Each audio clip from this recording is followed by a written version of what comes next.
Angela, I'm very glad to welcome you here today on Kalemegdan Fortress in my hometown, Belgrade.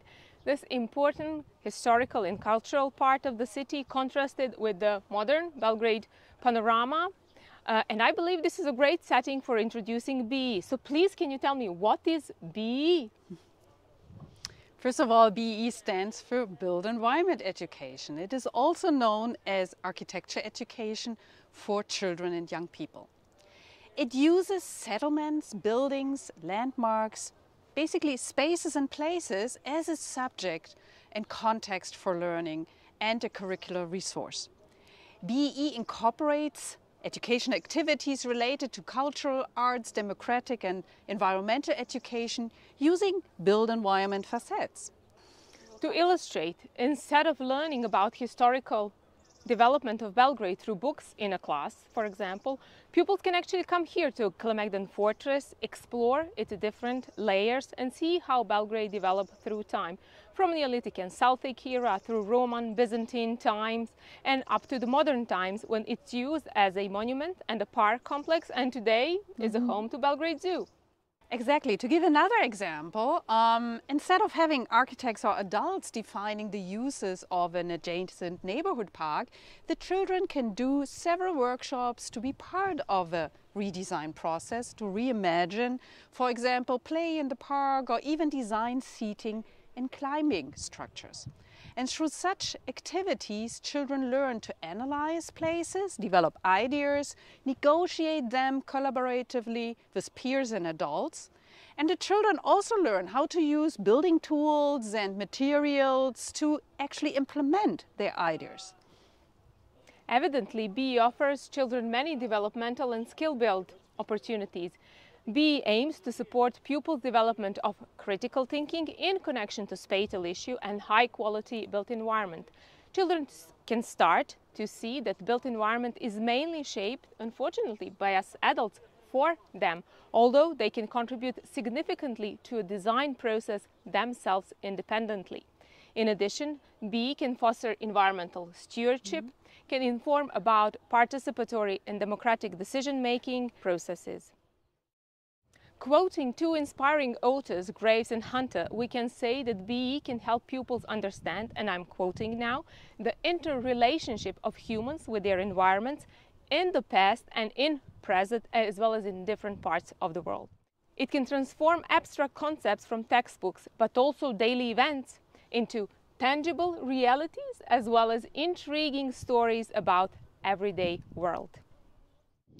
So to summarize, overlooking the field, we think there are usually two main understandings associated with built environment education.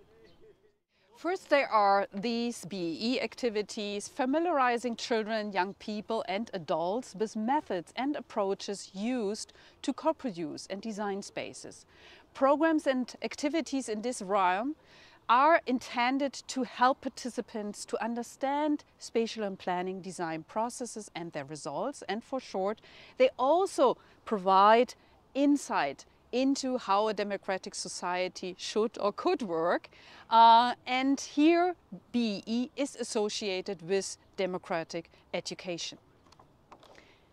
A second understanding is framed by the built environment as a resource for learning, meaning learning might be framed around history, arts, crafts, but also math, physics, to name a few. And here BE is also seen as basically a subject for teaching, which can be found in schools, for example. But again, the intention is that each of these disciplinary approaches finds their own understanding, which is in the end rooted sometimes incidentally, but is very subjective and collaborating in understanding the built environment. And this suggests that built environment education basically can be found in very many different institutions. Exactly. Today, we know that there has been a noticeable increase in the number of BE activities, events, conferences, workshops that happen worldwide. Since 2000, they bring together a diverse range of people in the field, from education officers in museums, then dedicated architectural centers, people located in the wider cultural and third sector, arts, design and planning practitioners, as well as architects. Sometimes, as you know, they work independently or through their professional bodies. And of course, we have teachers in schools and kindergartens and people working in social and youth centers. It is very apparent that educational activities are increasingly being incorporated into live participatory planning and design processes. We both know that since the 70s, professional associations of architects are active with a program that's called Architects in School. Well, despite a lively and active exchange of knowledge between BE practitioners, the problem is that this conversation has rarely extended to include the academic world. And we have to notice that it is dominated by the global north. To cope with this, BE educators join forces through associations, networks, foundations to learn from each other, exchange through events such as Ludantia Biennale or ARCI, Creating the Future Conference. Through our MOOC, we will introduce you to some of the protagonists, our colleagues, and they will give you insights into their work. So far, we have discussed BE as a field of practice. However, depending on the context, there are policies that significantly frame this field.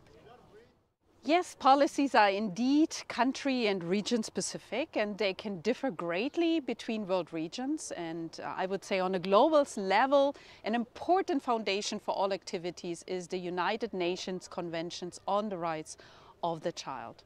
And coming down to national level, just to give a few examples and staying for a minute longer in Europe, countries like Finland have policies regulating extracurricular teaching and curricular teaching of architecture, while other countries have none.